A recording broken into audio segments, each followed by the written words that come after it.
So the others are going to be joining.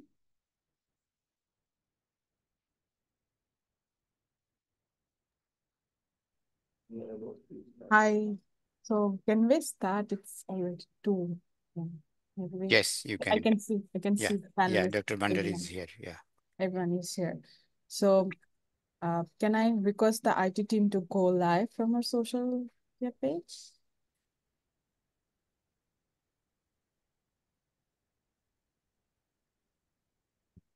Okay, so we are live. So, hi everyone, good afternoon from Bangladesh, Dhaka, Bangladesh. Welcome to the South Asian Resilience Hub. Yesterday we had the launching event of the South Asian Resilience Hub, and this year we are going to have this Resilience Hub event. It will be a week-long event. We are going to have the closing on 13th September. And with that, I would like to actually give the floor, without further ado, I would like to hand over the floor to today's moderator, Dr. Bhandari. Yeah, thank you so much. Good day to everyone. I hope you can hear me well. I think we have 30 participants now. That's a good number, and hopefully more will join. My name is Humnath Bandari. I work for ERI, and I'll be moderating this session. And I'll be Dr. Salahuddin Ahmed, who is the coordinator of this event, who will assisting me to moderate this session.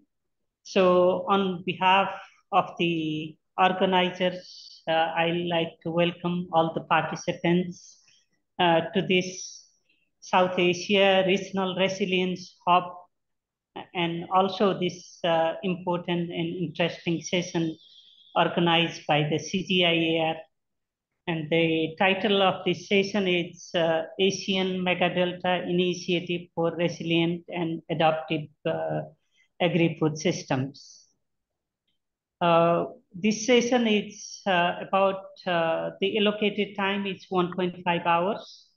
And we have 6 very interesting and important presentations, research will be presented in this session. And we have allocated 12 minutes for each presentation. I hope the presenter will try to complete the presentation in 12 minutes. Then we have allocated 20 minutes for discussion, and then concluding session, some takeaway message from this presentation. I guess everybody is aware of this South Asia Resilience Hub objective. The main objective, I guess it was discussed just to refresh the memory of everybody. The main objective is to share the knowledge as well as the solutions on climate resilience and adaptation. At the same time, influence global dialogue and climate resilience and adaptation, which will be fed and provide input at the COP 29, and also the building a community of network so that we can constantly communicate and share knowledge. On behalf of the CGIAR, I'd like to thank Gobeshana Program at the International Center for Climate Change and Development for giving this opportunity for CGIAR and Asian Megadelta to organize this session. So thank you so much. And again, welcome to this session. So without spending time on the background, maybe we'll go to the presentation. So we have 6 presentations for this session. And the first, we have very renowned speakers from 5 different research organizations. ERI, Central Soil Salinity Research Institute in India, Worldfish, CIMMYT, and IMI. So you can imagine very wide range of experience and research topic by the very experienced researcher. So our first presentation is from Dr. Manoranjan Mandal, who is the water scientist at International Rice Research Institute, IRI, and he will be presenting about nature-based solution for resilient cropping in the coastal polders of Bangladesh. So I'd like to hand over the floor to Dr. Mondal to give your presentation, and would like to request to present and complete your presentation in 12 minutes. Thank you.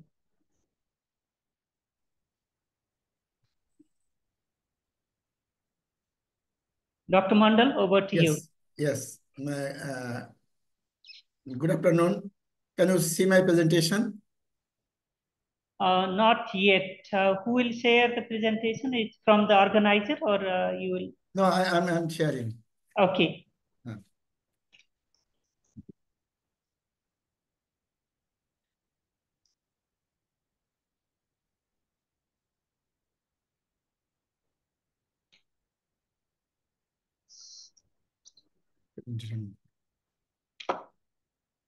Okay.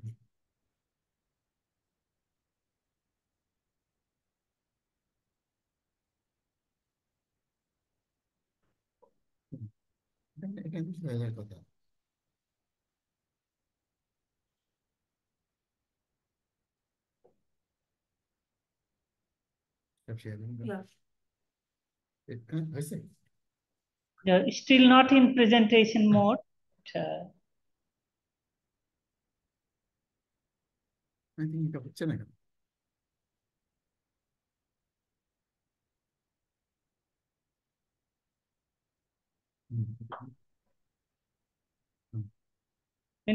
You need to go to full screen. Yeah, it's okay now. So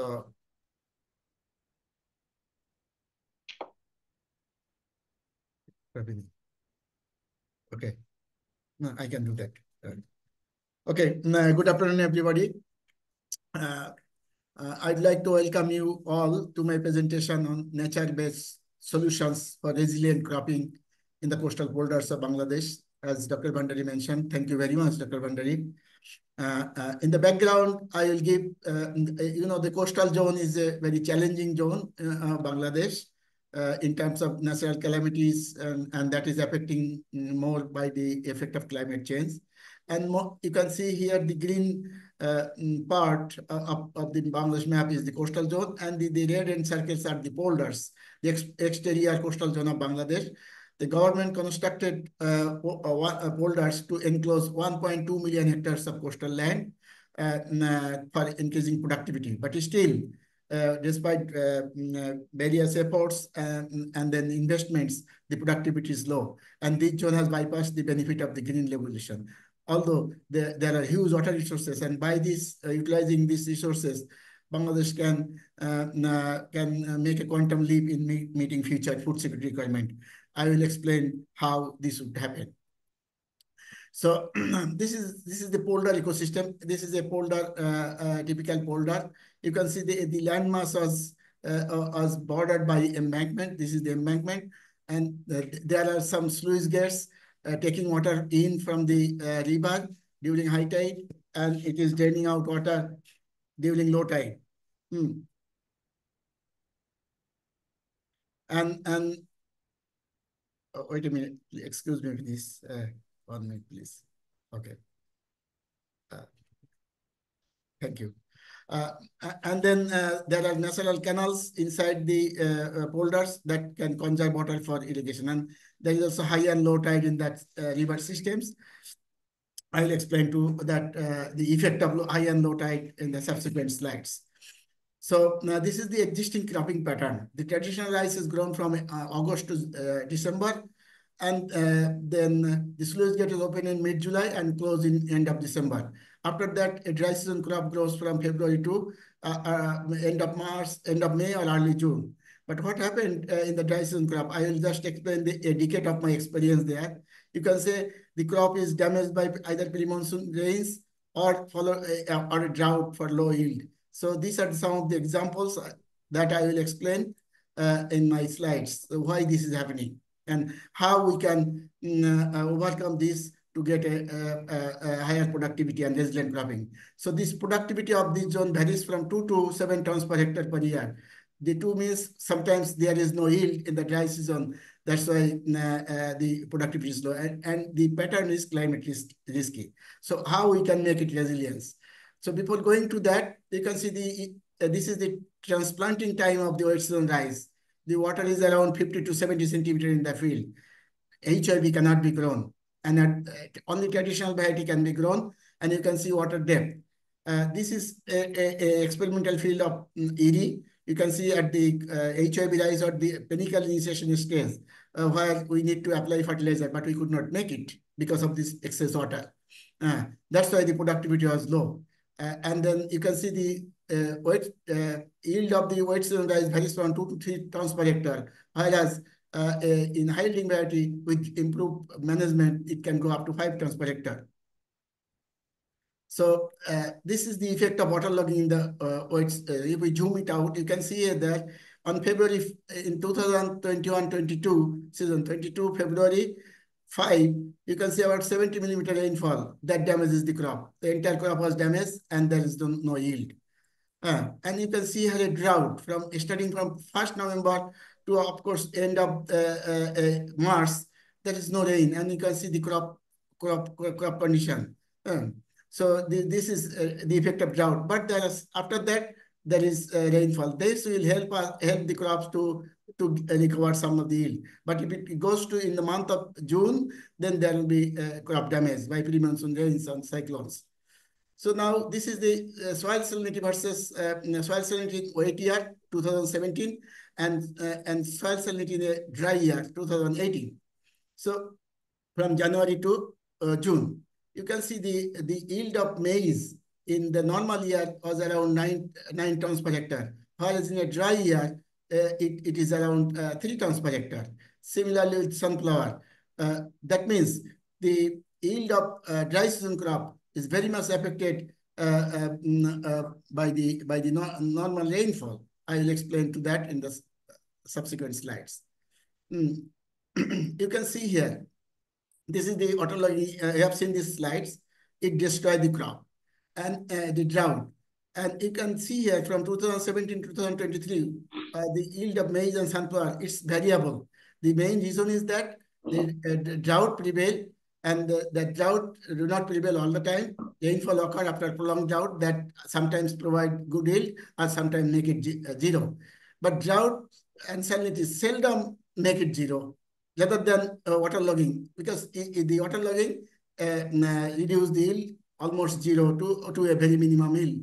So from this slide, we can see that the waterlogging is the main culprit rather than salinity and drought in establishing our productivity in the dry season.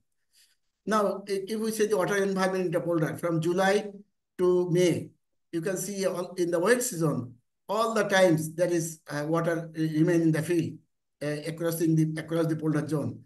And in the dry season, sometimes in February, but most of the times in May, there will be waterlogging. So we found that our conclusion is that waterlogging is the main constraint, not the salinity and drought for cropping system intensification and diversification in the coastal zone of Bangladesh. And what we need drainage. Drainage is the key intervention agent. So is there any solution for that? Yes, there are nature-based solutions for improving the drainage. You can see this is the polder, this is the river. Water is entering during high tide to the polder ecosystem. And this is the high tide and low tide fluctuation. At low tide, water goes up to 3 meters above mean sea level, and high tide around 0 meter mean sea level. And this is the land elevation from 0.3 to 1.6 meter.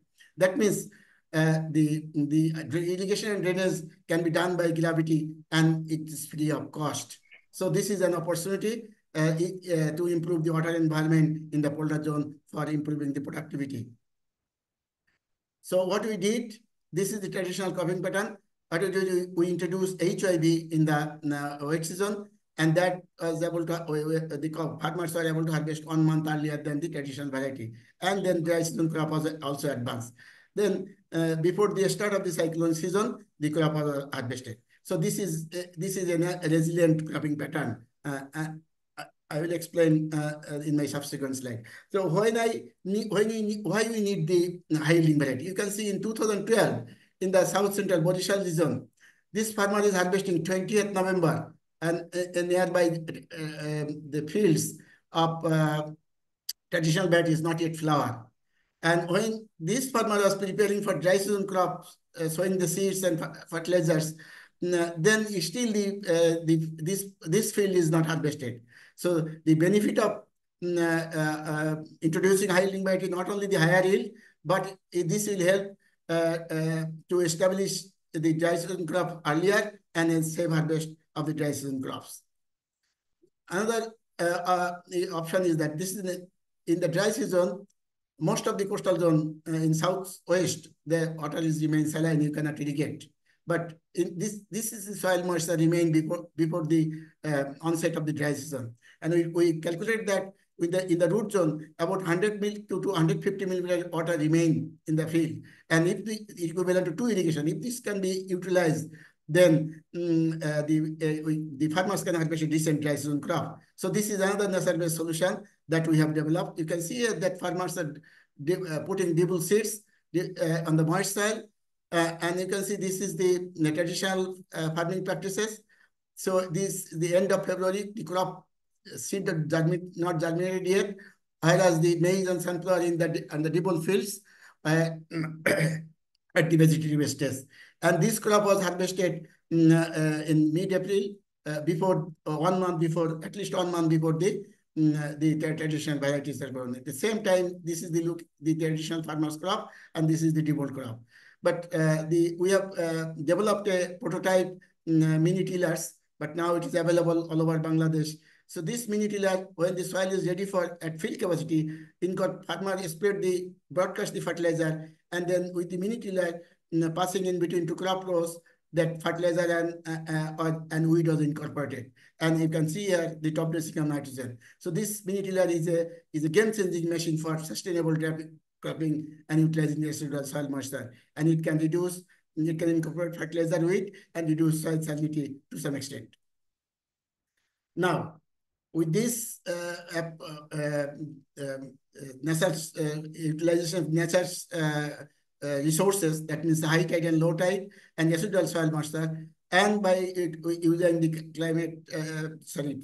cluster-based farmer field school, we have developed this resilient production system, climate resilient production system, by draining out water twice, once at the time of top dressing of nitrogen in the wet season, and the terminal drainage in mid-November.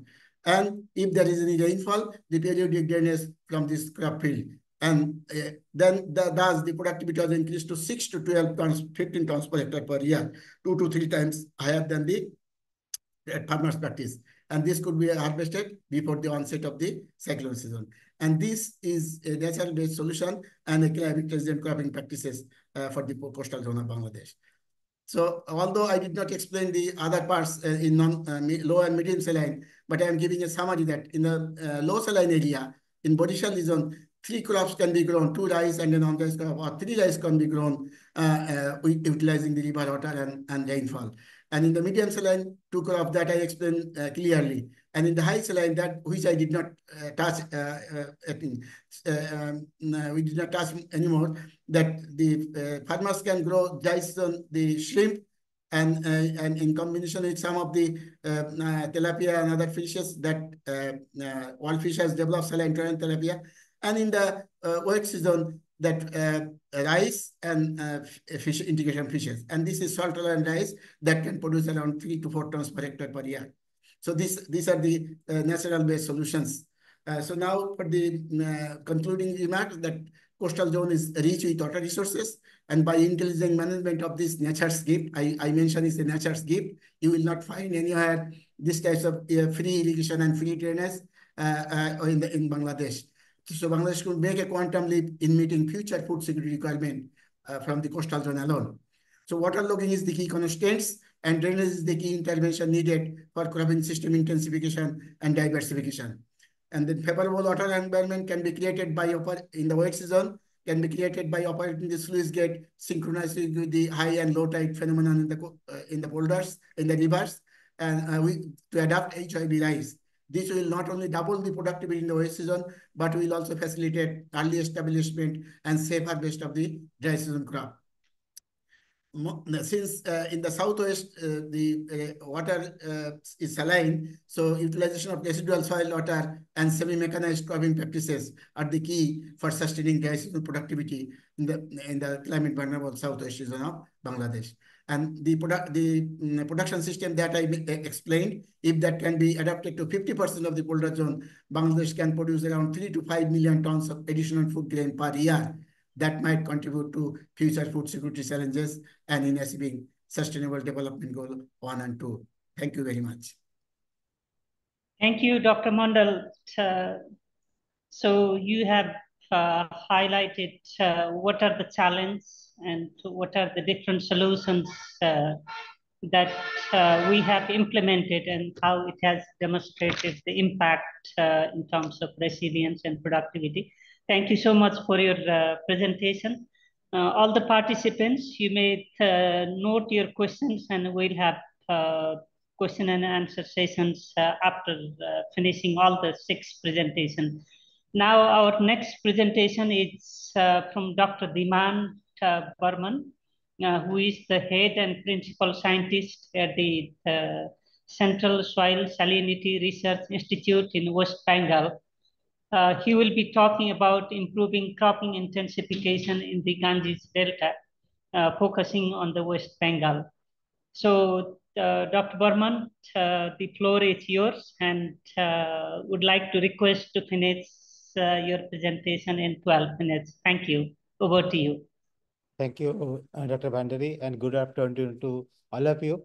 So I'll be talking about improving cropping intensification in the Indian part of the Ganges Delta. Before that, what should be the strategy for intensification? I'd like to introduce some of the constraints for the agriculture production we are facing for cropping system intensification. Like the Bangladesh part, we are having the salinization problem due to flooding, then the seepage from the river system.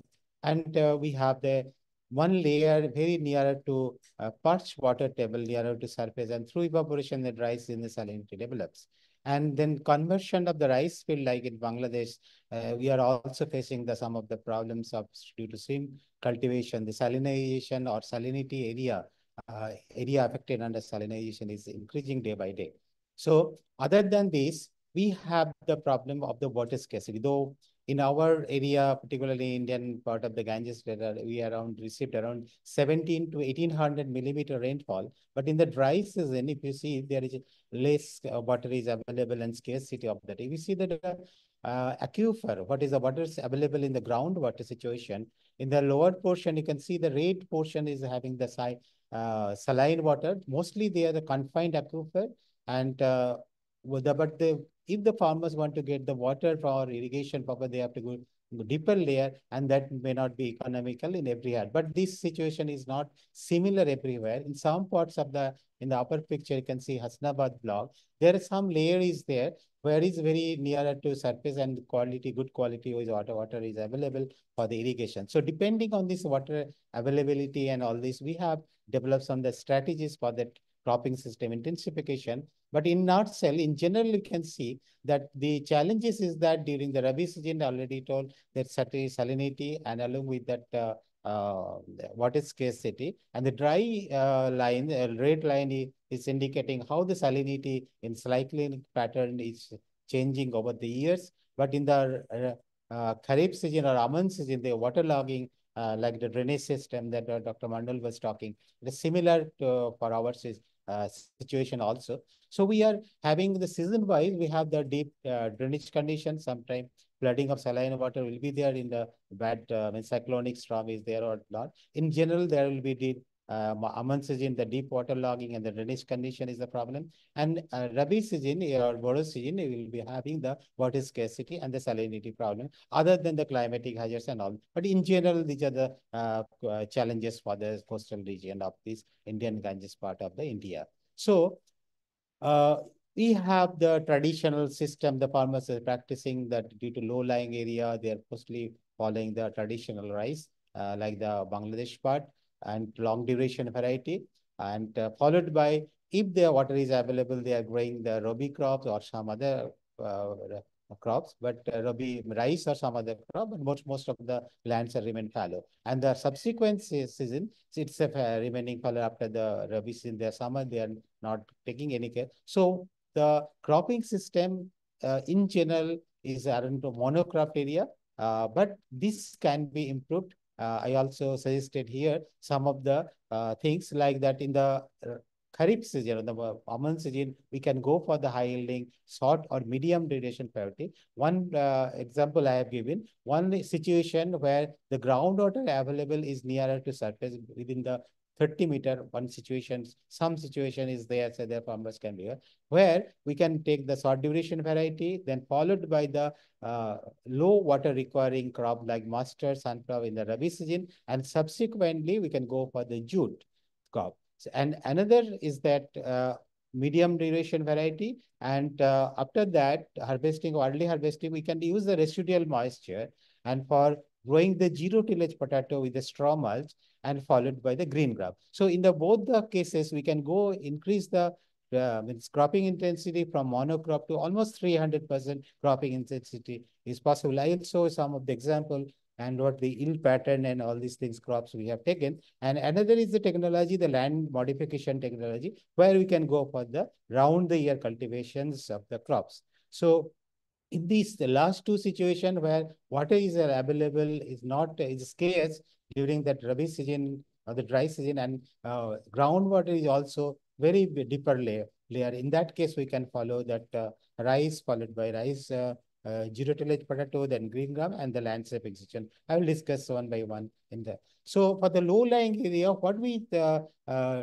did, we go for the varieties, participatory variety selections. So location specific, we have identified the varieties. First, mostly the farmers preferred the long panicle, definitely there, and that high yielding variety and lodging resistance, because if the water logging is there, say there may be lodging chances is there. So they prefer the lodging resistant, and some of the grain quality also their preference. And based on we have their farmers criteria, we have selected those high yielding variety, and we have taken this variety the farmers field for further demonstration or upscaling of that varieties, such. So what we have taken for cropping intensification in the Rabi Kharif season, where in the waterlogged conditions, a low-lying area where farmers are growing only the rice crop, we have introduced the vegetable crops in the sack filled with the soils. So with this technology, that cropping system definitely has been increased, and that if you see the rice equivalent yield with the rice vegetable introduction of vegetable is much higher, around 24 to 29 tons compared to solo rice, mono rice, that is around 4 to 5 tons. And we have the higher, due to this technology, the land equivalent ratio has been increased quite a lot, and the benefit cost ratio definitely is very, it's a very profitable system, just introduction of that, but there is not much effect on that. But this technology is, I know, it's very popular and adopted by the Bangladesh part of the in Ganges Delta. So we have introduced also this one, and for that we have identified the suitable variety, location specific, and the other package of practices we have developed and implemented to the farmers field in a participatory mode. Another, we are talking about that cropping where that jute rice, then followed by the mustard and the jute. If you see that here also it is very high yielding variety of the jute rice. Rice crop, due to the introduction of that, we can improve to around 14% yield improvement is there. And for the jute, we have introduced the very high yielding variety. There is a 38% compared to the farmers' practices, where there is improvement is there. And for mustard is around 70% improvement is there. Particularly these varieties developed by CSRI, our institute, there is a heat resistance is there, and the disease is also very less in this variety. So there is a lot of improvement of the this introduction of the new variety, and we have demonstrated these cropping system in the farmers, and we have into those farmers who are taking the traditional variety, we are replace these varieties also. So by this process, you can see there is 30% higher rice equivalent yield compared to the traditional system of cultivation by the farmer. So that in this process of this cropping system, we can increase the cropping system as well as improve the yield and income of the farmers. So another is the zero tillage potato rice followed by zero tillage and the green crop. So in this process, the cropping intensity can be improved up to 300%. And for that, you can see that the traditional improvements we have introduced and the zero tillage potato we have due to that short duration and medium with the residual moisture, zero tillage with the straw mulch, there is a lot of improvement of the yield compared to the rice crop. If you see that traditional rice equivalent yield with this system followed by green crop, there is around 3 times improvement of the rice equivalent yield for that. And this is very sustainable. And this particularly zero tillage potato is known that it's a very labor intensive less labor intensive technology. So we try to understand the gender response for that. And we find that the farmers, female farmers, a lot of farmers, around 450 farmers were taken for their upscaling or a demonstration purpose.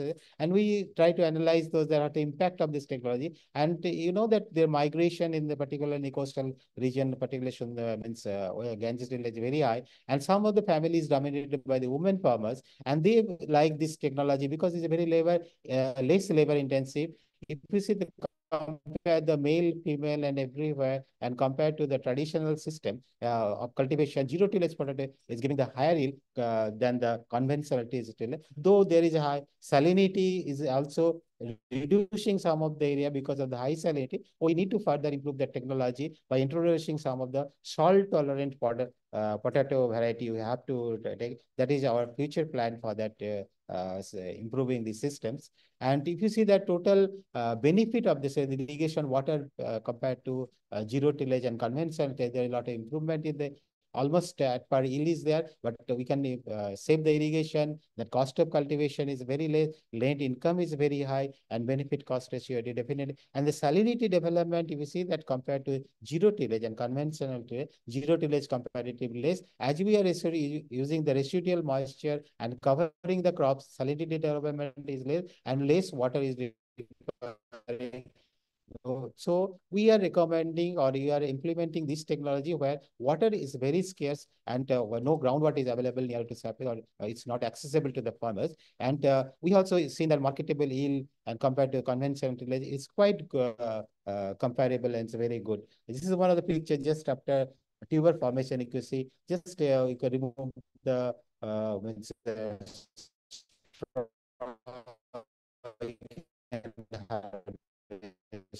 so it's a very level in the wind fiber technology. And another one means modified to create different situation, highland, medium land, lowland, and so in the highland, that actually our target was to address the constraints like the waterlogging during the Rabi monsoon season and the subsequent to store the water in the system, pump situation, and also reduce the salinity. So with this system, we have created different land situations, high yielding with their vegetables, fruit crop, or multi-purpose tree species can be grow throughout the year in the medium land situation. Farmers can grow short duration rice, followed by they can grow the rice or other field vegetables or other field crops. And the low-lying area, 40% area, they can go for rice plus peas, and subsequently they can grow for the vegetables and the field crops. And the pond or other channels or whatever the system is there in the water harvesting, they can go. So quite throughout the year, they can grow different crops. And as the very climate resilient technology, you can see that water productivity and water footprint is quite less. Water footprint is quite less, and water productivity is very high compared to rice monocrop system or a traditional rice system. So we have measured also the greenhouse gas component, the entire system, and the greenhouse gas emission of the system is very less, and salinity development, you can see every season it's very less compared to the control system. So benefit is that we can go to increase the cropping intensity, sometimes 300%. We can harvest the water in the system, so they can take the farmers, they can grow that take the water for growing the crops. And employment generation will be there, definitely there. We have calculated around 3 times employment generation is there, 2.5. Income generation is 6 to 9 area, highly profitable competitive system. And there will be additional area to be irrigated by harvested water. 80% farmland can be taken under irrigation due to Rabi season or dry season. And soil salinity, there will be reduction of 40 to 60% due to continuous cropping and the raising of the land and all these things. There will be reduction of the salinity, and greenhouse gas emission also there will be less. So these are the technologies we have adopted in the systems to improve the waterlogging, means improve the cropping intensity, keeping in mind the constant of the waterlogging situation, then salinity and water scarcity, all these things. Thank you very much. This is all about my presentation. Yeah, thank you, Dr. Barman, for nice and very informative presentation. I think the challenges are almost similar between Bangladesh and West Bengal, but you have demonstrated some similar but some different solutions, what can be done to increase adaptation and resilience. Thank you so much. I'm sure there might be some questions we'll entertain later. So now our next presentation is from Dr. Hazrat Ali, who is the research fellow at the World Fish Center at Bangladesh and South Asia office. And he will be presenting about integrated aquaculture and agriculture technologies, enhancing nutrition and climate resilience in coastal Bangladesh. Dr. Ali, floor is yours, and again, just a kind reminder for the 12 minutes time limit. Thank you. Over to you. Thank you, Dr. Bandari. This is Hazrat Ali from World Fish Bangladesh, and working as a research fellow already, Dr. Bandari said. My presentation title is Integrated Aquaculture, Agriculture Technology, Enhancing the Nutrition and Climate Resilience in southern Bangladesh. And as you know, malnutrition is remained persist in many countries, including Bangladesh, even after Green Revolution. And growing this awareness has already led to call nutrition sensitive agriculture intervention that actually are designed to address the underlying causes of malnutrition and incorporate a specific nutrition goal. And this nutrition sensitive agriculture component, key component of this intervention is to crop diversification, which actually improve the diets and nutrition.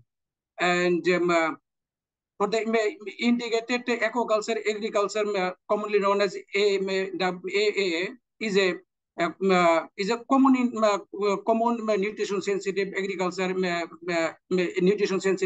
intervention that where they actually aquatic and terrestrial foods are grown together on the same plot.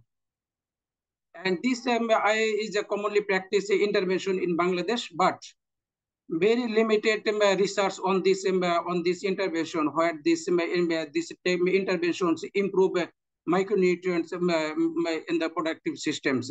That's based on that hypothesis. We conducted a survey in the 7 districts of southern Bangladesh from December 2020 to January 2021 with structure questionnaire, and the respondent was 721 farmers. And those surveyed farmers, we categorized 4 types based on their aquatic species they produced in their sample pond. And those categories such as fish only, fish and prawn, fish and shrimp, and fish, prawn, and shrimp. And as a result, this shows that only 44% of farmers integrated their aquaculture pond with fish and vegetable or rice or fruits or all together. And among those 4 types of interventions, farming categories, only fish and prawn farming system is commonly integrated with those terrestrial crops compared to the other farming systems. And if we consider household practicing, is this figure we show the household practicing in the non-integrated of their aquaculture ponds actually produce the lower amount of food per hectares, but in some cases the most highest amount of aquatic food they produce.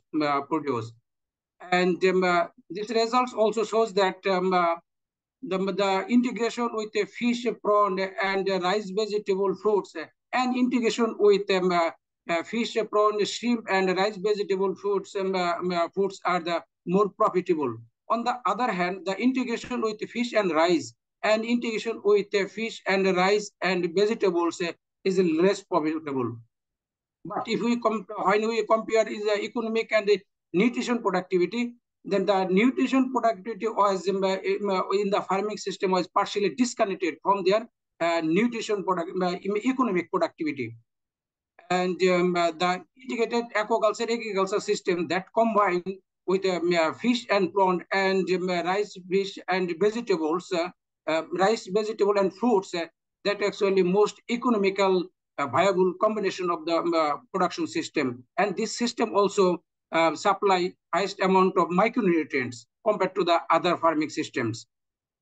And the economic productivity of non-integrated shrimp farms are very close to the sample average, but this system produces much lower amount of micronutrient per hectares.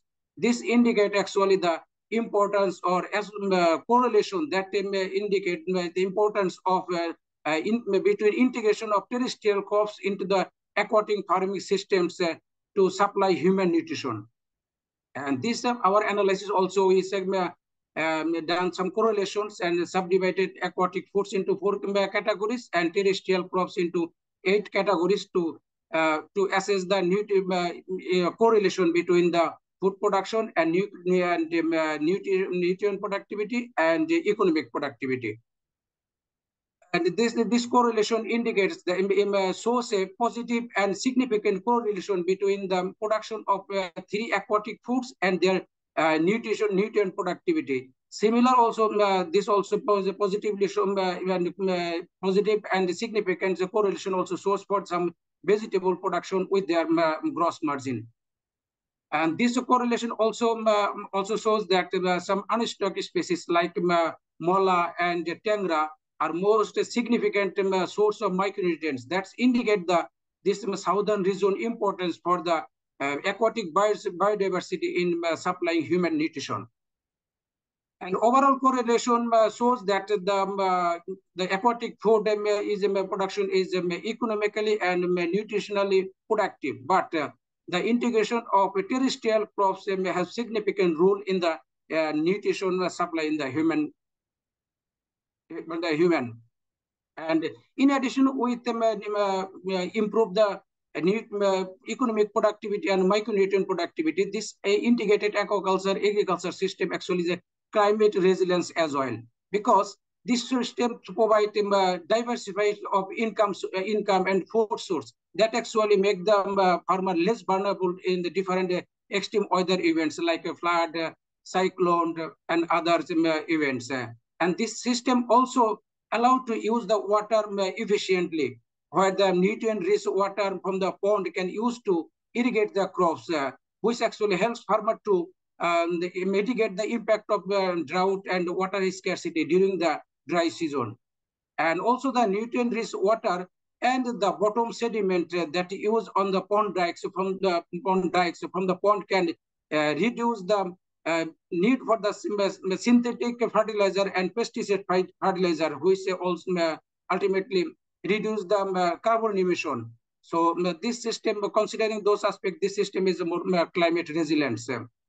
And as a summary from those analysis, we can say that the production of a specific combination of aquatic foods and vegetable can simultaneously improve nutrient productivity and economic productivity. And based on our analysis and discussion, we suggesting promoting this integrated agriculture intervention as a nutrition sensitive and climate resilience in the southern region of Bangladesh.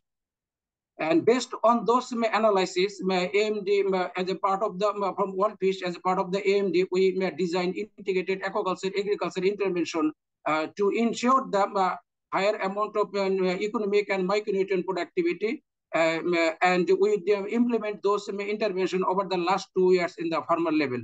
So we can share of a farmer experience through the video, through this video.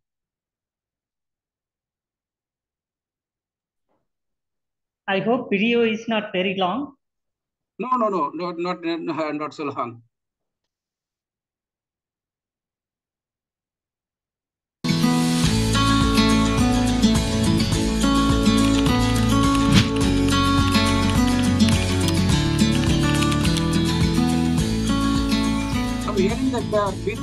আমি দেবশান্ত বিশ্বাস, বাগেরহাট সদরের রাখালগাছি ইউনিয়নের কররি গ্রামের বাসিন্দা। আমি প্রায় 16 বছর ধরে ঘেরে মাছ, ধান ও পাড়ে অল্প কয়েক প্রকারের সবজি চাষ করে আসছিলাম। মাছের মধ্যে যেমন সাদা মাছ, রুই, কাতলা, মৃগেল, একই সাথে গলদা চিংড়িও ছিল। কিন্তু ওয়ার্ল্ড ফিশের এএমডি প্রজেক্ট, যেটা CNRS বাস্তবায়ন করছে, তার মাধ্যমে আমি ঘেরে সাদা মাছের মধ্যে দেশীয় ছোট মাছের চাষ করে আসছি প্রায় 2 বছর।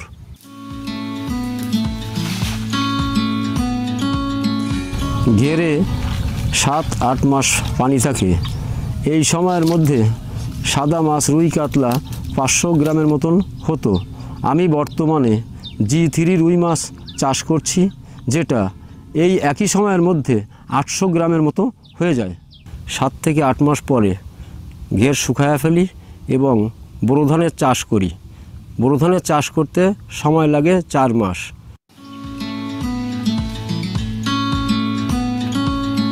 আগে আমি ভেড়িতে অল্প কয়েক প্রকারের সবজি চাষ করতাম, তাও সারা বছর করতাম না। বর্তমান 2 বছর আমি একই ভেড়িতে অনেক প্রকারের সবজি চাষ করি সারা বছরই। যেমন আগে 3-4 রকমের সবজি চাষ করতাম, এখন কমপক্ষেও 10-12 রকমের সবজি চাষ করি বছর ধরেই। এই ঘের থেকে আমাদের সংসারে ধান, সবজি সব আমরা পায়ে থাকি, আর বাকিটা আমরা বিক্রি করি। ঘেরেতে প্রচুর ঘাস হয়, সেই ঘাসগুলো আমি পরিষ্কার করি, চারা রোপণ করি, চারাতে জল দিই, সবজি হয় সেই সবজিগুলো তুলি।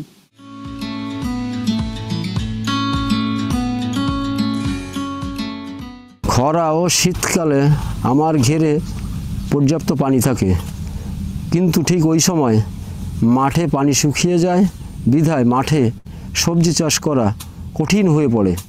আমার ঘেরে পানি থাকে বিধায় আমি ঘেরের পাড়ে ভালোভাবেই সবজি চাষ করতে পারি।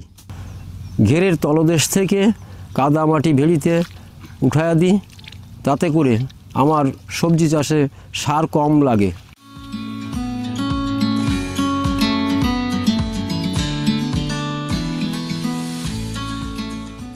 ঘের থেকে পানি তুলে আমরা সবজি চাষ করতে পারি।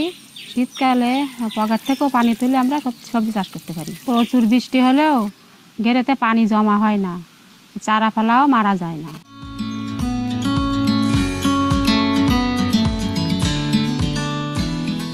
Dr. Ali, I think in the interest of time, we can মাছ, পুঁটি মাছ, চিংড়ি মাছ, এগুলো আমরা মারি, সংসারে রান্না করি, বিক্রি করি।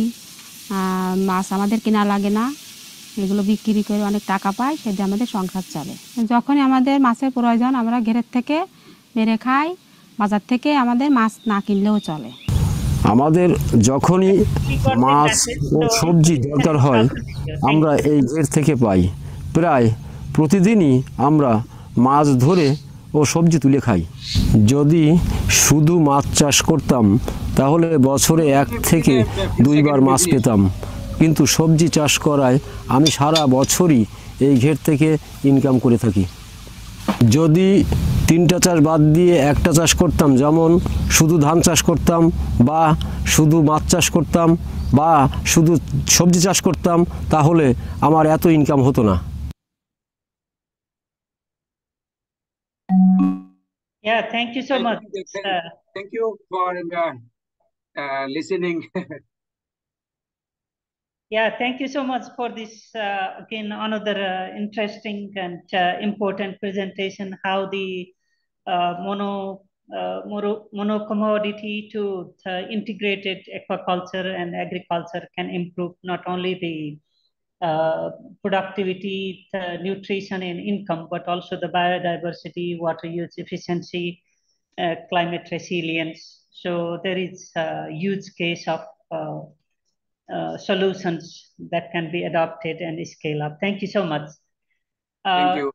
Yeah. Now we have the next another important presentation with different dynamics. So the next presenter is Dr. T.S. Amjad Babu, who is the agriculture economist at CEMIT, who will be presenting about opportunities for novel digital climate advisory services offsetting climate stress along the crop livestock value chains in Bangladesh. Dr. Amjad, floor is yours. And again, 12 minutes. And for the participants, you may write your question in the Q&A portion, and then we'll entertain that after all the presentation. Thank you.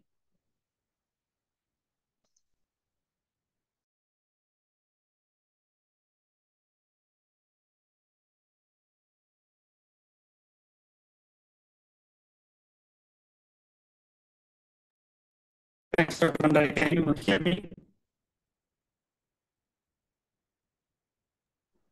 Yes, we can hear you, and we can see your presentation. Thank you. Thank you so much. First things of webinar. Although it's breaking little bit.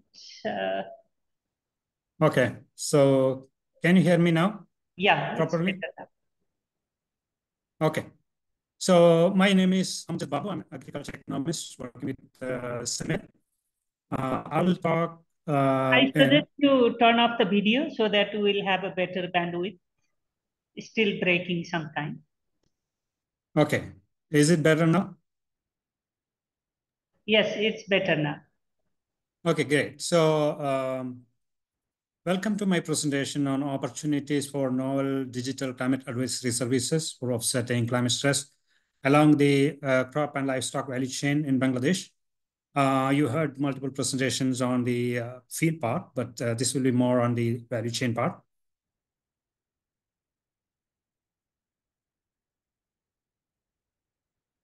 Okay, so as part of Asian Mega Deltas Initiative, we looked at the climate stress along the value chain, starting from seed production, seed supply, finance, machinery services, production, processing, logistics, and sales. There is not much information available on how climate stress is playing into multiple impacts along the value chain, except the production side. Farm production is well studied, and we know much about how climate stress is playing out in the production side. But the other areas of the value chain is much less research, and we don't have reliable information on what are the stresses, how the stress is actually creating losses along the value chain, and also what kind of information services can be created to address these issues. So we have mapped different losses into opportunities to create new interesting services. So I will give you a glimpse on what of the results, but I cannot talk the full spectrum of the results. The crops which I'm presenting here are rice, watermelon, and chilies, and also I'll talk about the dairy value chain. But we have also done research on shrimp and mung bean.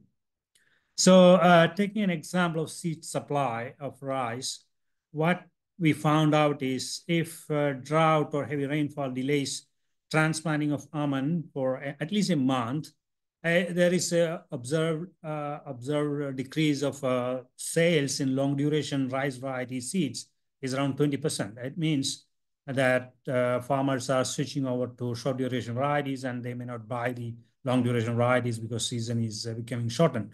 So what we estimate a loss could be around 70 million, even if we consider the seed is sold as grain to the open market if it is untreated. So it is a loss, but we think there could be innovations which we have to build a decision support system with seasonal and short-term weather forecasts and advisories for the seed sector or seed stocking decisions. This could be a complex endeavor, but what we say is that there is a potential. So in case of rice, we have looked into all other parts of this of the value chain. We have mapped out different impacts and also opportunities. I'm not presenting everything here. I just talked about seed supply here. So let us go to also machinery service side of rice. What we found is if there is rainfall, many times a combined harvester cannot move from one area to another, and it leads to losses of operational days. And you may know that the number of operational days for the combined harvesters is very less in an overall year. So losing even a day is really critical. So what we found is if you calculate 20% of the combined harvesters in Bangladesh is getting affected, losing at least one day, then the estimated loss is around 95 million taka. So it's a huge loss. At the same time, not only for the combined harvesters, but if borer rice is getting affected by untimely rainfall during harvest time, then farmers will switch from a tiller-based transport to tractor-based transport. That can actually be estimated, the impact could be even for 1% of farmers, if it is affected, is BDT 35.2 million. So these are big numbers. What we think is that there could be potential opportunities to develop mobile applications or IVR systems to give hourly forecast to harvester operators and also harvest warning for borer rice farmers or transportation, logistic services. I will come towards farm production. I'm giving an example of harvesting in chilies. So what we found in this value chain assessment and also opportunity mapping, if there is a loss, 50% yield loss for due to heavy rainfall in 1% of green chili cultivated area, the production loss is estimated to be worth 32.75 million BDT. So it means that especially at flowering stage, chili is really vulnerable and heavy rainfall can be a critical problem. But there's a possibility for creating economically viable services based on short-term forecasts. So I also take an example of processing side of the value chain and the dry chili case. So if you know that the dry chili is often sun-dried. So if 1% of dry chili production is affected by to untimely heavy rainfall events, it can result to an estimated loss of 9.7 million. You should understand that it's not only quantity, but quality loss also is a problem in the chili value chain. So what we think is voice call alerts providing location-specific short-term rainfall forecast can be a viable solution for the chili processors and farmers. I'm saying this, I talked an example of harvesting and processing dry chili, but we have mapped out other opportunities, for example, finance or seed production also. If I come to the sales, at the end of the value chain is the consumer. So what happens at watermelon? What we found out is that if there is a heavy rainfall or decrease in temperature in the cities, the retail businesses for watermelon is at risk. They may there is observed 30 to 40% reduction in sales. It could be huge. More than 4 billion taka can be lost if such a scenario happens. So there is also very, it can be an opportunity for tech companies, startups, or other public agencies to create interventions that optimize stocking rates of watermelon based on rainfall and temperature forecasts. But this can be a complicated endeavor. Thinking if you look at the watermelon sellers are often small scale sellers, but it is a potential opportunity if somebody is really interested to take on. So I'm taking example of watermelon again in finance. So in the case of finance, if 50,000 watermelon farmers are taking approximately 40,000 taka as an agriculture loan, the total estimated outstanding loan could be around 2 billion. So this, if you think about 100% loss occurs at 1% of the borrowers, the estimated loan at risk is 20 million taka. So this is substantial. Theoretically, finance should be very much interested in providing digital climate services bundled with agricultural loans. But I'm not sure right now it's happening, but I think there are some trends towards this. But there is huge potential to work in linking insurance and also agricultural loans with climate services. I'm also coming to dairy. I'll tell you that I'm not going to tell all the impacts along the multiple value chain I am talking about, and also the potential opportunities. If somebody is interested, they can put their email in the chat box. I can send a full set of results to them. And in case of dairy, you think about if 1% of milk supply is affected by heavy rainfall, high temperature, cold wave, causing 20 to 30% decline in milk production, then we estimate the revenue loss for farmers is more than 1 billion taka, up to 2 billion taka. So this is a huge, again, but what we can do, we could bring innovations on how to manage the stresses, especially temperature and rainfall stress. Rainfall, temperature, humidity index also is another important metric for the stress levels. And this information, even it is translated to critical advisory, this could lead to some reduction in this kind of decline in milk yield and possible economic losses. Okay, so I'm not talking much more on different value chains, but the huge amount of results are available. And what we found out is huge financial opportunities do exist in Bangladesh to create economically viable climate services along the value chains or both crop and livestock commodities. The technology already exists. You can create these services, but a critical problem is to develop business models suitable for each opportunity. So the question is, how much value can capture? We have estimated a rough figure on what could be the potential value, but how much of that value you can capture as a business? What kind of model it could be. So these are open questions. I think we are just opening the box of research opportunities here. So, what we want to do is establishing technology and business incubators for critical services. These climate services can be produced with using such incubation center. We think it as a logical next step. We are working on that. So thank you so much. My email is here.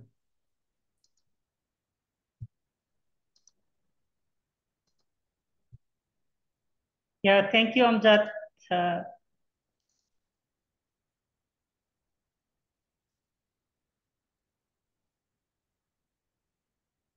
Yeah, thank you, Amjad, for this interesting presentation highlighting what are the challenges, especially information gap along the value chain, and what are the different potential digital solutions, either in terms of app or climate services or the bundling of different technology. And also the more important is how do we develop the business model to use this solution in terms of practical application. Thank you so much for this presentation. Again, we'll entertain the question at the end. Now, the next presentation is another interesting presentation from Dr. Deepa Joshi, who is Gender and Inclusion Scientist at the International Water Management Institute. She will be talking about water governance and food system in southern coastal deltas. So, Dr. Deepa, floor is yours. And again, would like to request to finish in 12 minutes. Thank you. Over to you. Thank you so much. Just want to check that I'm audible and you can see my screen. Right. We can see and loud and clear. Thank you very much. So, we've heard a number of very interesting presentations that talk about several technological issues related to food systems challenges in the Asian mega deltas, part of Bangladesh. I want to take you all a little away from there to talk about governance, policies, and politics, which is the focus of one of the work packages of the Asian mega deltas. So first of all, I think, you are all very aware that just a moment. Yeah, I think it's not in presentation mode.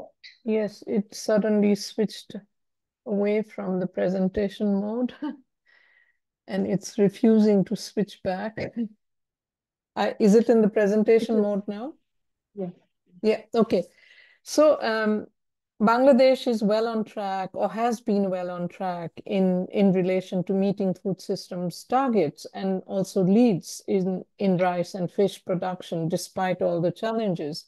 But I think, we are all aware that, agriculture contribution to the GDP in Bangladesh is on the decline, and there are real challenges to intensification, including in the southern coastal deltas.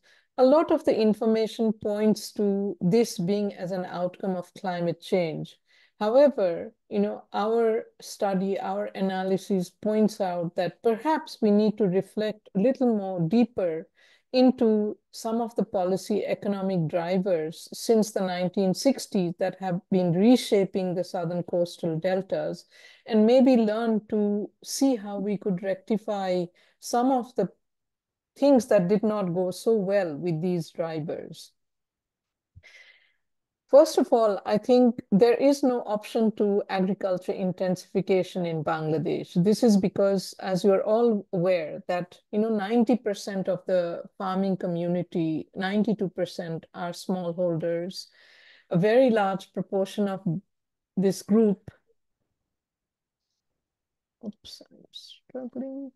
A very large proportion of this group owns less than 0.5 hectares of land. And there are also all sorts of disparities, gender, land ownership, and also migration, out-migration, which is resulting in what is being called as a feminization of agriculture. And what we find is that policies and programs tend to focus on this, but the attention it varies across different policies. In some strong, in others not so strong. And the overall situation in the southern coastal deltas is that freshwater resources are a really contested commodity. So how do you intensify without adequate access to freshwater resources? And how do you make sure that you make available these freshwater resources to the large numbers of marginalized smallholders? In fact, there's a very interesting paper by Dr. Jamal from the Department of Agriculture Extension where he terms the southern coastal deltas as a desert in the deltas. Now, in work package 4, we looked at, the ebb and flow of salinity in the rivers across the seasons, and we found that a lot of this data is not documented very well, is often not accessible to local farmers, and maybe making available this sort of, really detailed information would allow farmers to modify their crop production patterns and to make low risk options to rice production. So that is one way of dealing with these challenges of what is the existing situation of increasing salinity and also different levels of salinity across the year. However, I think in work package 4, we also really looked at, what might have been the reasons for this, very intensive salinity that persists in the southern coastal deltas. And the literature points to two things. Number one, that the establishment of polders, which started in 1960s, seems to be a key reason. And the second was the introduction of brackish water shrimp farming. And so, the question we ask is that, were these policy decisions the right decisions? And did these policy decisions really consider the type of, socio-ecological context of the southern coastal deltas and the multiplicity of livelihoods there? So, as I said, the polders were introduced in the 1960s and also in the 1990s, and it was really an attempt to try and protect flooding. And it was built around the Dutch model of building embankments to enclose and protect low-lying areas. Some of the recent literature in poldering shows that this has, number one, altered the hydroecological landscape. It is a reason why there is significant sediment accumulation, blocking of drainage canals, and waterlocking, which also Dr. Manoranjan Mandal talked about. Number two, that these polders were not only very costly to construct in the first place, they're also consistently high maintenance, as was shown in the Isla 2009 cyclone, that these embankments are very prone to these type of climate impacts and disasters, which we expect there to be many more. So what's really interesting is that the Netherlands itself has moved to trying to create more room for the rivers and undo some of the ecological impacts of polders. In Bangladesh, there is a traditional methodology system process called tidal river management, which tends to do that. And it's interesting that there are many projects which are looking at how can the polders be redesigned so that the process of managing the water and the floods goes, flows along rather than against the socio-environmental dynamics of the region.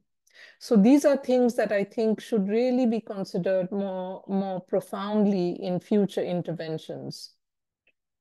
The second issue that I said was of the shrimp culture project. There were very good reasons for moving to that. There was already flooding and water salinity, and also shrimp cultivation has higher returns than paddy and also has significantly lower labor costs, which results in the fact that today in Bangladesh, the shrimp industry is significantly large and contributes to the GDP. But the socio-ecological impacts of this has also been really very high. And, increasingly there is concern that shrimp farming, brackish shrimp water farming, is no longer competitive globally and not really an option that is viable locally. And it's very interesting that these insights were provided several years ago, for example, in 1995 by UNEP. So moving away from what is literature saying, we wanted to go down and really look at, what is happening on the field, and are these literature, the various researchers emphasizing some things, or is there really an impact of this also at the village level? So Kultoli village in Munshiganj, Satkhira, what we saw is that the competition for water is really high here. The water canals running across the village are often captured for intensive shrimp farming. And, smallholder cultivators can only cultivate during the wet season. This results in high levels of male outmigration during the dry months, and also increasing dependence on what is the legally protected Sundarbans forest resources.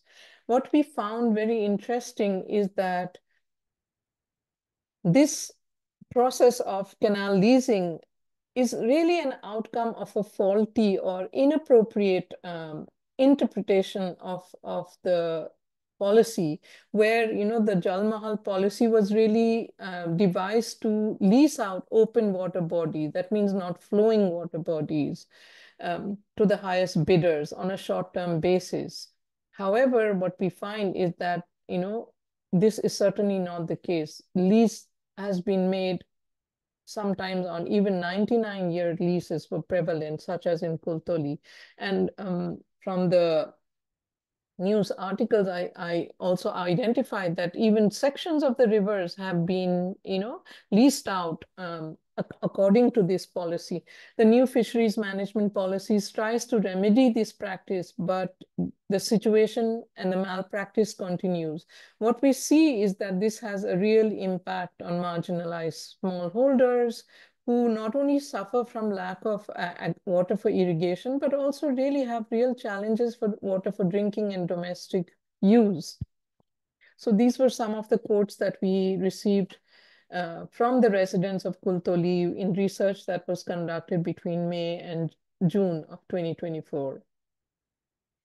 Now, this practice is quite prevalent. In another location, we found the same types of practices where, there is a capture of freshwater, of canals with freshwater resources by certain groups of people who have then disallowed the use of this water to any of the stakeholders, or if at all there is some provision to provide water, it is often made on demands of money. So this has really impacted, the livelihoods of marginalized smallholders who are responsible for large parts of the year on also fishing. And, the fish cultivation of marginalized smallholders is really something that perhaps does not receive so much attention in all the discourse and dialogue around paddy cultivation and irrigation and water governance, which is also something that really needs to be relooked at, and providing a much more holistic picture of the different types of water uses and users in the region. What is also very interesting, we looked at some of the large-scale data that was collected by Work Package 2 around nutrition, and we found that in very high salinity areas, of which Kultoli Munshiganj is one, there is a significant drop in crop and fish diversity, in yield, as well as in livestock, because it's really very difficult for to keep livestock in situations of scarce water or where the water is saline. And what is also more striking is that in high salinity areas, dietary diversity is not met for children. And there is also, as I said before, that it's not just a food systems related issue, it's also an issue relating to safe, palatable drinking water. And this is an article from The Guardian, published in May 2024, which talks about this widespread prevalence of salinity in the southern coastal deltas. What we really wanted to look at is how are men and women experiencing these dimensions of water insecurity. So we teamed up with Northwestern University, who have what is called the WISE module, which looks at not just material and physical dimensions of water scarcity, but also psychological dimensions of water scarcity, like worry, like anger, like lack of sleep, etc. And what the data is really interesting. The research that was conducted in two polders in Bangladesh, we found out that polders 34/2 and polder 22, and we did the research in 400 households. We questioned the 400 women and 400 men in these households separately, and we did an assessment of both the domestic and the productive water use. We found that also very interesting, and this points to the fact that why we need to pay attention to mixed crop and livestock systems. 86% of the households practice mixed crop and livestock livelihoods, compared to only 14% that have crop-only livelihoods. So what we found is that, often there is an assumption that women are not particularly impacted by lack of productive water. This particular research by Mo Sarkar from ERI points out that, women are almost as much impacted as men by agriculture water scarcity. What is also very interesting is that, large farmers who are more better off tend to have a lower degree of experience of water in scarcity and insecurity compared to marginal, small, and medium farmers. And we also see, I'm sorry that the slide might not be fully visible, but we can see that across the different aspects, the physical, the material, and the psychosocial stresses, there is as much impact on women as much as men in relation to agriculture water insecurity.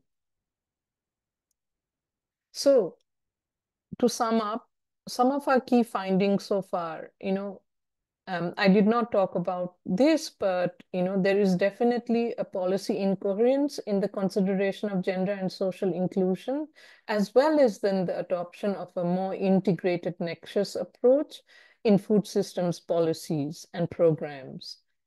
In Bangladesh, the commitment to more sustainable food systems and also to gender equality is definitely there, but sectoral silos continue to persist, and there is a serious lack of capacity and technical know-how amongst institutions in adopting more inclusive as well as more integrated approaches. What is very interesting is that there is so much data and evidence on governance and water user associations and water management groups, but very few look at the politics of elite capture. And even when, certain departments like the Department of Agriculture Extension have been pointing this out as a real challenge. So I think there is a real need for us to shift from a technocratic agenda around governance to really a more political agenda of looking at more inclusive governance. And tackling all of this will require, changing of mindsets and cultures, because a lot of the gender issues are related to social norms. And Bangladesh is one of the few countries that has very extensive gender responsive budgeting, outlined across its various ministries. But in a workshop that we conducted in April, it was also pointed out that there are serious gaps with how the money is being spent and what the money is being spent on. So maybe to sum up, I think, going forward, given the situation of the need for intensification of the large numbers of smallholders and marginal farmers, and also the reality of more and more women being key and main farmers because of the male-out migration, there is really need for a more intentional focus on gender-responsive approaches in relation to agri-food systems policy and practice. And I think doing all of that requires making several changes around budgets and finances to, on the other hand, to really bringing about a mindset change. And perhaps, it's good to talk about these things. It sounds very morally correct, but however, for several years and decades, these have been policy commitments which don't seem to get translated into practice. So perhaps the approach is not just to talk about this, but really to try and find ways to incentivize inclusivity and sustainability in food systems innovations. Thank you so much. Yeah, thank you so much, Deepa, for another very interesting presentations, especially talking about how the governance, institution, policies, and practice have influenced the utilization of the production resources and their impact in terms of the socio-ecological balance, sustainable food system, gender inclusion, and how these policies and practices, as well as the technology, like you talked about, the mixed farming that needs to be included so that the food system can be more inclusive and resilient. Thank you so much for your presentation. And again, we'll entertain the questions later. I think the next and then final presentation is from Dr. Salahuddin Ahmed. He is the social scientist at International Rice Research Institute, and he will be talking about institutionalizing climate smart map approach in Bangladesh, reflection of national partners. So Dr. Salahuddin, over to you. And I think, I hope you can finish in 10 minutes. Yes, thank you. I will finish very quickly because I actually will show one video. But before that, I just want to introduce this tool, which is called CS map approach, which was developed by International Rice Research Institute and scaled, which is actually participatory approach for mapping climate risks and adaptation interventions. So we call it climate smart mapping for adaptation planning, in short, CS map. This was piloted in Vietnam first, and then it was gradually scaled in Cambodia and now in Bangladesh. The objective is to map climate-related risks, to develop adaptation plan, taking into consideration the local specific conditions and conflicts in land and water management, and to support climate smart management of crop production. So this participatory approach is used to develop a tool which you are not sharing any I will show the video, actually one video. We actually developed that video that captures how we do it and what our stakeholders had to say about this process and how we can institutionalize it within the system. So Bushra, can you play the video, please?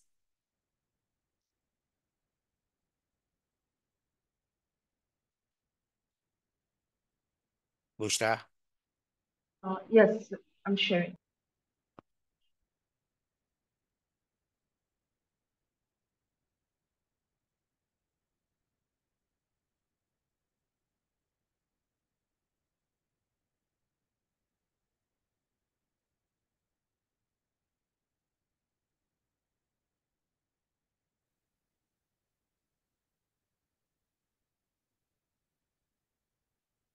Climate smart mapping and adaptation planning is an innovative tool that combines geographic information systems, climate data, and community input to create maps that highlight areas of risk due to climate change. These maps are crucial for planning and carrying out adaptive measures to safeguard our ecosystems and livelihoods. CS map basically a participatory mapping approach.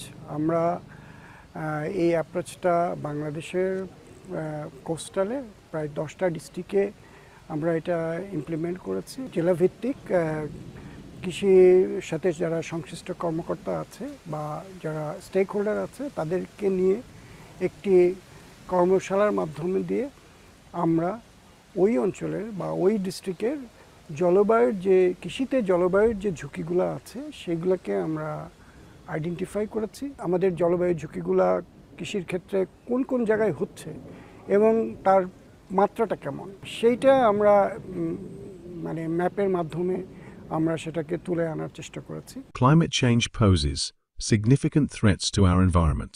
অতিরিক্ত তাপমাত্রা বাড়ার কারণে আমাদের ফসলের ক্ষতি হচ্ছে। ঝড় বৃষ্টি যদি হয় তার ফসল ক্ষতি হবে। ঔষধ পানি আর না দিলে সার না দিলে হয় না। যখন বৃষ্টিপাত হয় না তখন আমাদের ক্ষেতে লবণাক্ততা বেড়ে যায় আমাদের গাছ মারা যায়। CS map helps us understand these threats in a tangible way, allowing for better planning and adaptation. CS map অ্যাপ্রোচের এটা একটা সবচেয়ে গুরুত্বপূর্ণ দিক যে পার্টিসিপেশনটা বা মতামতটা আসছে রুট লেভেলের স্টেক হোল্ডারদের থেকে, যারা মাঠ পর্যায়ে কাজ করে তাদের যে মাঠ পর্যায়ের অভিজ্ঞতা, তাদের যে মানে মাঠ পর্যায়ে অ্যাডাপ্টেশন নিচ্ছে যেই সব জিনিসগুলো যারা বা যেগুলো দরকার তারা ফিল করতেছে সেটাকেই কিন্তু তারা অ্যাডাপ্টেশনে বলছে, সেটাই তারা ঝুঁকি হিসেবে চিহ্নিত করছে। CS ম্যাপ অ্যাপ্রোচের এটা একটা সবচেয়ে গুরুত্বপূর্ণ দিক যে পার্টিসিপেশনটা বা মতামতটা আসছে রুট লেভেলের স্টেক হোল্ডারদের থেকে। By identifying vulnerable areas, CSMAP enables communities to prioritize actions and allocate resources more effectively. It's a proactive approach to climate adaptation that can save lives and livelihoods. কোন এলাকায় কি হচ্ছে এবং কি ধরনের ঝুঁকি আছে, যেটা অন্যান্য মেথডের মধ্যে হয়তোবা ওইভাবে প্রতিফলিত হয় না বা হচ্ছে না, বা যেটা এইটার একটা ভালো সাইড হচ্ছে যে আমরা আমাদের অ্যাডাপ্টেশন বলেন, আমাদের ঝুঁকি বলেন, আমাদের করণীয় বলেন, এগুলা একটা ভিজুয়ালাইজেশন হয়, একটা স্পেশাল ডিস্ট্রিবিউশন আমরা দেখতে পাই। এগ্রিকালচার এক্সটেনশন যারা কৃষি সম্প্রসারণ নিয়ে কাজ করতেছে এবং তারা যদি এই টুলটাকে ব্যবহার করে তারা তাদের যে ইউনিয়ন পর্যায়ে বা কৃষক পর্যায়ে যদি তারা জলবায়ু ঝুঁকিগুলো আইডেন্টিফাই করে এবং তার যে ব্যাপ্তি এবং তার যে ডিস্ট্রিবিউশন বা সেটা যদি তারা আইডেন্টিফাই করে, তাহলে কৃষক লেভেলে তারা বলতে পারবে যে হ্যাঁ, তোমার এই এলাকায় এই জায়গাটায় এই ধরনের ঝুঁকি আছে এবং এই ঝুঁকিকে মোকাবেলা করতে হলে তোমার এটা করতে হবে। তথ্য যদি ডিএই পেয়ে যায়, সিএস ম্যাপের তথ্য পেয়ে গেল কোথায় কোন ঝুঁকি আছে,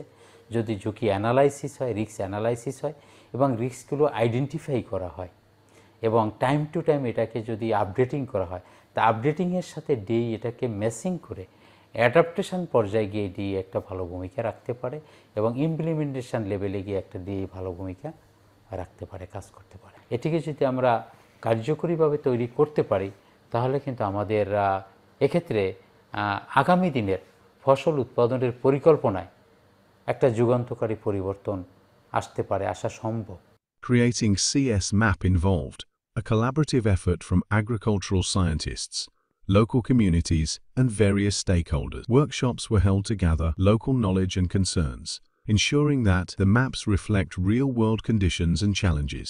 আমরা যখন এই সিএস ম্যাপ করেছি, আমরা কিন্তু এই যে যারা স্টেক হোল্ডার আছে, যারা মাঠ পর্যায়ে কাজ করতেছে, তারা কিন্তু সকলেই জেলা পর্যায়ে এসে পার্টিসিপেট করে তাদের মতামত দিয়ে কোন জায়গায় কি ধরনের সমস্যা হচ্ছে, কি ঝুঁকি আছে, কি অ্যাডাপ্টেশন নেওয়া যায়, সেটা কিন্তু তারা দিচ্ছে। অ্যাট দ্য সেম টাইম আমরা কিন্তু আবার ওই মতামতটা নিয়ে আমরা ম্যাপ তৈরি করে সেটা কিন্তু আবার ইউনিয়ন লেভেলে এসে ওই সমস্ত মতামতের ভিত্তিতে কিন্তু আমি আবার কৃষকদের সাথে মত বিনিময় করতেছি যে হ্যাঁ, যেই সব মতামতগুলো আসছিল সেগুলো কতটুকু validated.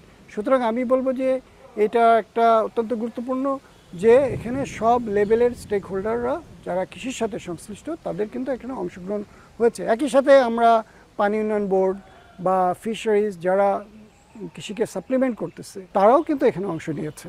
For CSMAP to remain effective, it must be sustainable. This involves continuous community engagement, regular updates to the maps, and capacity building for local stakeholders. এই ম্যাপটা যাতে আরো সহজভাবে কৃষককে বোঝানো যায়, এটার ব্যবস্থা করা উচিত বলে আমি মনে করি এবং আমরাও এটা এই ম্যাপটা ফলো করলে আমাদের কাজ অনেক সহজ হয়ে যাবে। এটাকে স্বল্প মেয়াদি না করে আমরা যদি মধ্যমেয়াদি করি, তাহলে এটা মনে হয় বেশি কার্যকরী বা ইফেক্টিভনেসটা আমাদের বাড়বে। সহায়তাকারী প্রতিষ্ঠান হিসাবে আমরা সিজিআইএস আছে, ইরি আছে বা অন্য আরও যারা সায়েন্টিফিক ইনস্টিটিউট আছে, তারা তাদের সাথে একসাথে কাজ করতে পারে পুরো প্রসেসটাকে ইমপ্লিমেন্ট করার ক্ষেত্রে। বাট সামনে থেকে যদি এটাকে এগিয়ে নিয়ে যায়, তাহলে এটা আমি মনে করি যে কৃষক পর্যায়ে বা মাঠ পর্যায়ে এটা সহজেই ইমপ্লিমেন্ট করা সম্ভব।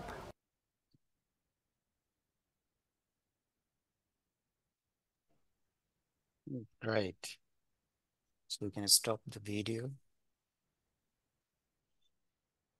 Yes, so as you have observed in the video, we have tried to indicate issues regarding in institutionalizing the CSMAP approach in Bangladesh.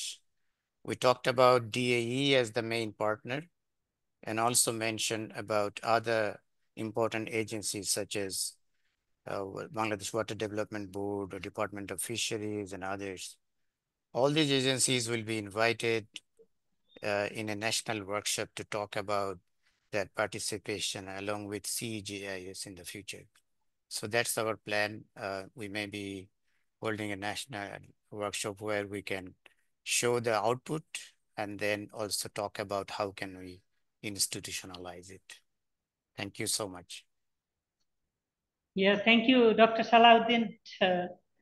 I think we are running out of time. We are already 5 minutes late from the allocated time. Maybe may I request the organizer to give this maybe 5-7 minutes just to entertain 1 or 2 questions and then close the session. Will that be okay? Yeah, Dr. Salahuddin, I think we have some interesting questions in the Q&A portion, and different the presenters are already responding there. Yes. Are there any So I think there is only one question left, okay, which was from Dr. Wais Kabir. I think he's here already. If he wants to take the question, he didn't indicate whom he actually asked this question to, but I can understand that it's maybe Dr. Manoranjan Mondal. His question is, I wonder why we continue advocating rice in the dry season in the southwest Bangladesh using scarce water. Dr. Mondal, would you like to answer that one, or you'd like to respond? Okay, thank you very much. Just quickly. I think I advocate the rise in the south central Borishal region, where the salinity is all the rivers are non-saline, and then it will remain non-saline up to 2050 with the climate change scenario, slightly saline. So that water can be utilized for rice cultivation. That's why in the south central, not in the southwest. Yeah, thank you. Maybe we can discuss with Dr. Wais Kabir offline. In the interest of time, I won't take much time. We had very interesting 6 presentations from very 6 renowned scientists.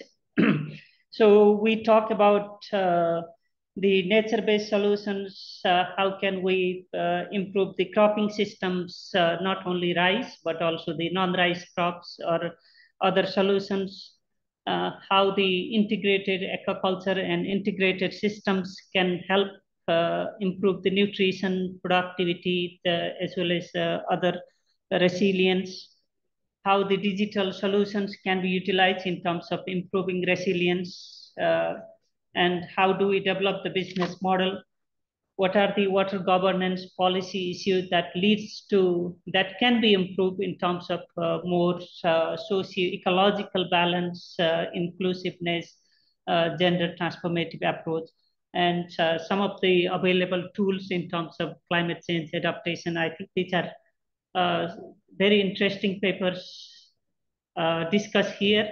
I'm sure everybody who participated here learned about new approach, new solutions.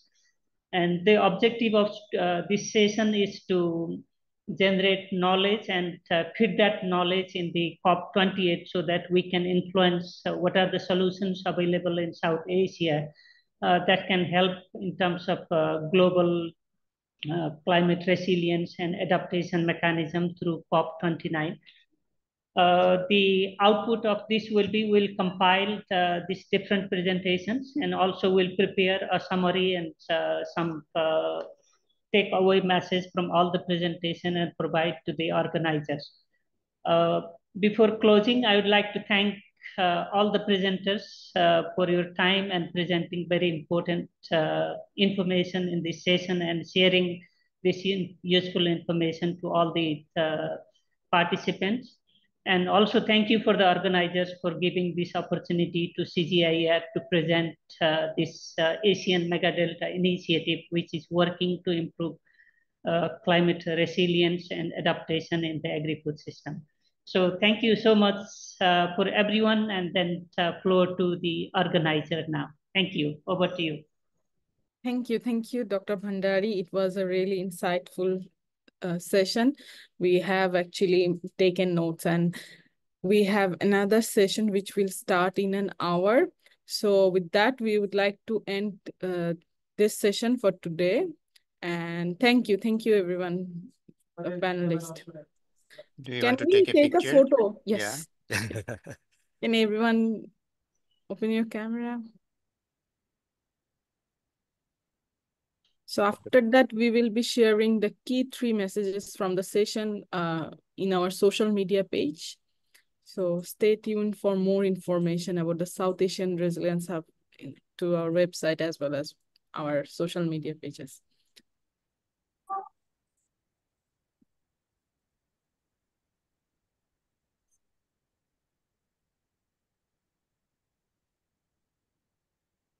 Okay, done.